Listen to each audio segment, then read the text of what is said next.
Thank you. My question is about the Midsummer Fair, which many people are very shocked to see is likely not to take place in its usual form this year. So I'd like to ask three questions. Firstly, when did the Council become aware that this year's fair was seriously threatened with at least the funfair aspect of it not taking place?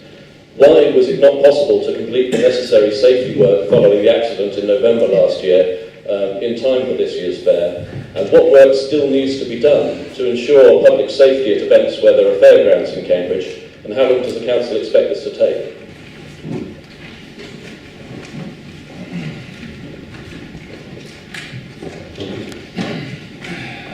Thank you, Mr. Rodgers. Thank you, Mr. Mayor. I just wanted to preface my answer by saying that I do understand the palpable disappointment expressed by many people in this city, including, I suspect, yourself, Mr. Mayor, in me making the difficult decision not to hold the fun fair and Midsummer Fair this year on safety grounds.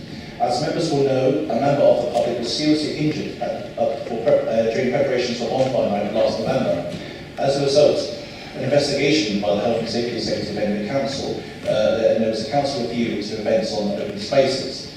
We've concluded that more time is needed to overcome the hurdles which have arisen following the conclusions of the review.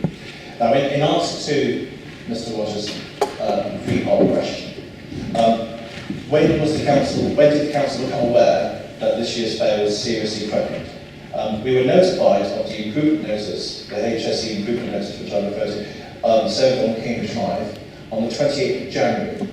A series of meetings then followed between Cambridge Drive, senior officers and safety advisors, and explored the options for going forward on the basis of the requirements to meet the improvement notice.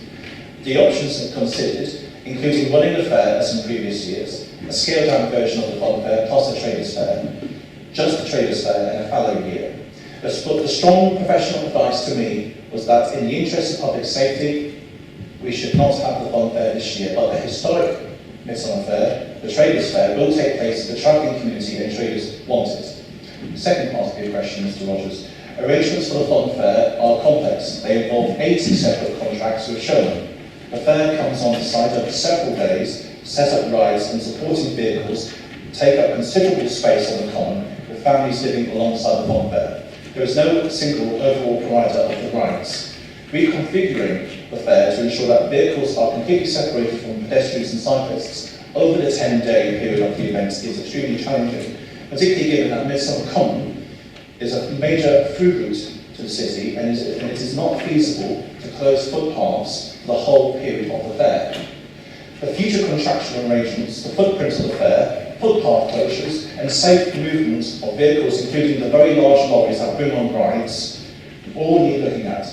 We will want to work with the Showmen's Guild and providers of the rights on future arrangements, and will also consult users of the common and other local interest groups in bringing forward a fun fair of some form next year. Your third part of the question, Mr. Rodgers, what tasks remain to be completed to ensure safety at public events and fairgrounds in Cambridge? All public events, including those with fun fairs, will be assessed to ensure they meet safety level requirements. We fully expect major events to continue to take place in Cambridge, including those with a fun fair. The range of events we have on our open spaces vary in size and have different footpaths, so all do not conflict with major through routes in the same way as Midsummer Common. It is the complexity of Midsummer Fair that has led to the need for a longer lead-in time to ensure that it is a safe public event. We have conducted our own internal review of outdoor events, health and safety management systems and processes following the bonfire night events incidents on the 4th of November. And guidance from the Health and Safety Executive has we have received as well. This review has resulted in the adoption of a new generic risk assessment for use of vehicles in outdoor spaces, a new risk assessment matrix for the assessment of the levels of risk and associated council resource requirements to ensure the events are safely managed. The matrix is also used as a means to identify which forthcoming events, due to the assessed levels of associated risk, require assessments by the Cambridge Safety Advisory Group, the SAG, a multi-agency group including council, police, fire representatives, who will specify and review the required health and safety plans, including risk assessments and vehicle management arrangements, and based on their findings provide advice back to the council on whether or not the plans are satisfactory. We have reviewed the outdoor events provisionally scheduled to take place on City Council land over the next 3 months and identified those which need to go through the SAG, including the Mayfair and Beer Festival. Cambridge Live events will go through the same process as those events just mentioned. That's my question to answer, Mr. Mayor. Well, thank you very much for that reply. I think it's still very disappointing that despite there being 33 weeks from the date of the accident to the scheduled date of the Midsummer Fair, that it's not been necessary to complete this work in that time. I understand there's a lot of complexity involved. But just from what you were saying about other events, or as I cycle to work through our beautiful city, I know that there's some big lorries parked on Midsummer Common right at the moment with the circus there, but it's well away from paths, so perhaps that's not so much of a problem. But, and I appreciate you haven't had notice of this aspect of the question, does this mean that Strawberry Fair will need to go through this process and maybe be modified in some way? Is there anything you can say about that? Yes, as I mentioned in my supporting answer, all events that are taking place in open spaces will go through the same processes. We need to go through the same safety advisory group process to ensure that it meets the high requirements of safety that we desire of these kind of events.